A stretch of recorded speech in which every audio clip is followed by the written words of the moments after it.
ጥፍር የላትም ጥፍሯ ትበለዋለች እና በጣም ገብቷል። በቃ ጥፍር ማስደገፍ ያለ ፔፐር እንኳን የለውም እና ፔፐር መስራት ፈልጋለች፣ ግን ደግሞ ምንም ጥፍር የለውም። በተለይ 5 ጣቷ ላይ ያለው 5 ጣቷ ትንሽ ብቅ ብለዋል። 5 ጣቷ ናት የምትበላው ማለት ነው። ይሄ አለው ይሄ ጥፍር ትንሽ ብቅ ያላለው ፔፐር ስንደግፍ ይመቸናል ማለት ነው። ጥፍሯ ላይ እናስደግፋለን።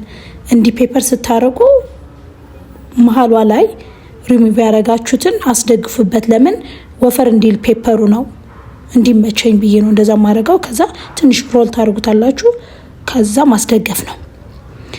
ይሄ ጥፍሯ ግን ሁለቱን ላሳያችሁ ብዬ ነው እቀጥላለሁ። ከዛ ሁለት እየሰራው ነው ማስገባው።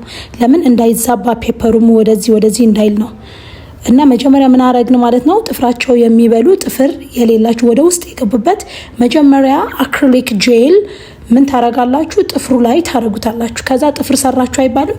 ጥፍሩ ብቅ ካለ በኋላ ማስደገፍ ያለ ፔፐሩ ትንሽ ትሞርደታላችሁ ጉብ እንዳይል።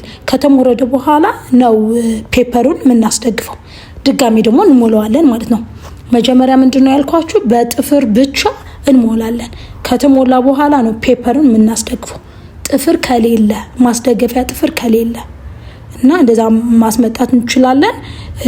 አይ ማስደገፊያ የለውም ፔፐር አንሰራም ጥፍርሽ ወደ ውስጥ ገብቷል ምናምን ብላችሁ ክላይንት እንዳትመልሱ እሺ።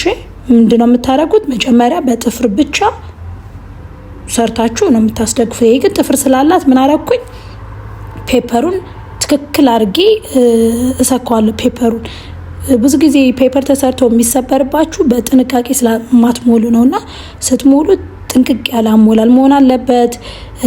በመሃል መሳሳት የለበትም። ቆንጆ ያሞላል። በቃ አሁን እቺ ጥፍር ክላይንታችን ጥፍሯ ምንም ገብቷል፣ ምንም የላትም ጥፍር። ይሄ በተለይ 5 ጣቷ ማለት ነው። እንዲህ አድርገን ሰርተናታል። አክሪሊክ ጄል ነው የሰራ ነው ዛሬ፣ ፖሊ ጄል አይደለም። አክሪሊክ ጄል በጣም ጠንካራ ነው እና ፒንኩ ስላልፈለገችው ኑድሽ ቀላቅዬ ኑድ ከለር አመጣሁት ማለት ነው። 3 አይነት ሽላክ ቀላቅዬ ቤዝ ኮትም በኑድ ዳርክ ኑድ ካላችሁ ቀላቅላችሁ ማምጣት ትችላላችሁ። ከዛ ከተቀባ በኋላ 60 ሰከንድ ዳረቀ። ከዛ ፍሬንች ተቀባች። ከዛ ቢልደር ጄል ስሪልኝ አለችኝ። ስሪዲ አበባ ሰራውላት። ፍሬንቹ ጥንቅቅ ያለ ፍሬንች ነው። እዩት፣ በጣም ነው የሚያምረው እና በቃ ይሄው ከስተመር የሚወደው ይሄን ነው። ከእጇ ጋር ማች ያደርግልናል ብለን ያሰብነው እግሯን ደግሞ ሰራናት። ይሄን ይመስላል። ቴንክ ዩ